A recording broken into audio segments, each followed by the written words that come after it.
ہم نے امن میں قربانیاں دی ہیں، اپنے وطن کے ساتھ وفاداری کا ہم نے سزائیں کاٹی ہیں، ہم پر قاتلانہ حملے ہوئے ہیں، ہمارے بڑے بڑے سینئر لوگ شہید ہوئے ہیں، ہمارے اوپر حملوں میں 20 اور 30 لوگ شہید ہوئے ہیں۔ یہ خون مقدس نہیں ہے، یہ خون محترم نہیں ہے۔ تو ایک تو اس حوالے سے میں اعلان کرتا ہوں کہ کل جمعے کے روز تمام ائمہ کرام خطباء اپنے خطبوں میں اس واقعے کی بھرپور مذمت کریں، اور پھر اتوار کے روز انشاءاللہ پورے صوبے میں یہاں مظاہرے کیے جائیں گے اس واقعے کے خلاف احتجاج کے طور پر، اور یہ ہم آئینی حق استعمال کریں گے۔ ہم اپنے کارکن کو اب بھی کہہ رہے ہیں کہ آپ نے پرامن رہنا ہے، سیاسی مقابلہ کرنا ہے ہمیں، ان قوتوں کو شکست دینی ہے، لیکن بہرحال جذبات ہیں۔ کب تک ہم جذبات کنٹرول؟ کیا ریاست پاکستان یہ چاہتا ہے کہ ہمارا نوجوان جذبات میں آ کر بندوق اٹھا لے؟ پھر کیا ہوگا ملک کا؟ اس ملک کو بچانے میں ہمارا کردار ہے، اس ملک کے استحکام میں ہمارا کردار ہے۔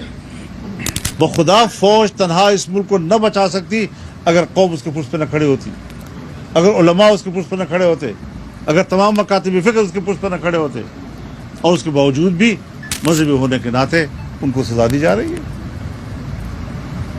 یہ ساری چیزیں اپنی جگہ پر ہیں۔ کون عدم استحکام پیدا کر رہا ہے وہ ہم سب جانتے ہیں، لیکن ہم ملک میں افراتفری نہیں چاہتے باہر۔ آج ہمارے ملک میں کیا ہو رہا ہے؟ میں ایک بات آپ سے کہنا چاہتا ہوں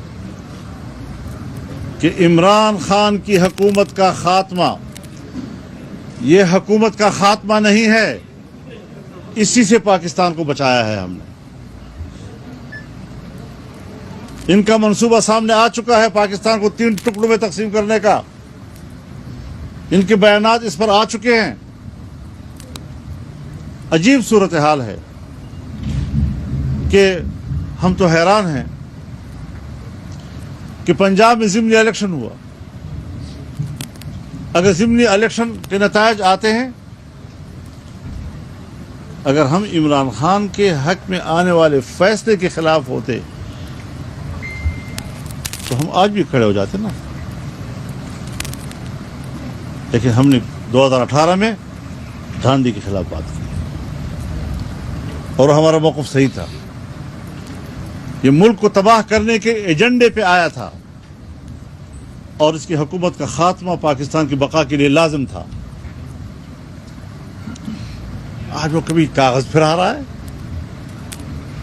میرے خلاف سازش ہوئی ہے، میرے خلاف سازش ہوئی ہے، اور ایسے پاگل اس کے ارد گرد جمع ہے کہ وہ جو چاہے اس کے پیچھے دوڑ رہے ہوتے ہیں۔ ایسی بیوقوف طبقہ میں نے دنیا میں نہیں دیکھا کہ ایک احمق کے کہنے پہ اس کے پیچھے دوڑ رہے ہوتے ہیں۔ اور آج کل کہتے ہیں جی ہم تو جہاد لڑ رہے ہیں۔ جہاد کس چیز کا لڑ رہے ہو؟ تمہارے خلاف جہاد جائز ہے۔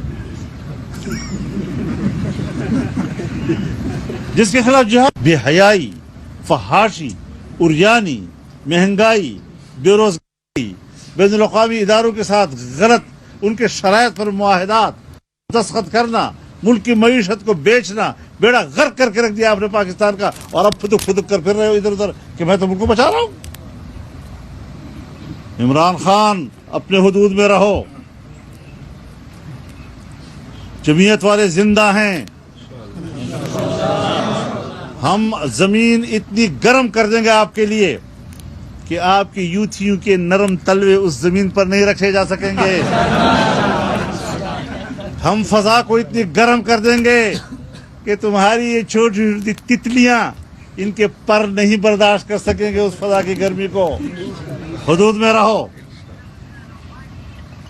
ہم بیرونی سازشوں کا مقابلہ کرنے کے لیے میدان میں آئے ہیں، ہم بیرونی مشنری کو اس ملک میں شکست دینے کے لیے آئے ہیں، اور تم بیرونی مشنری کے ایک ایجنٹ ہو۔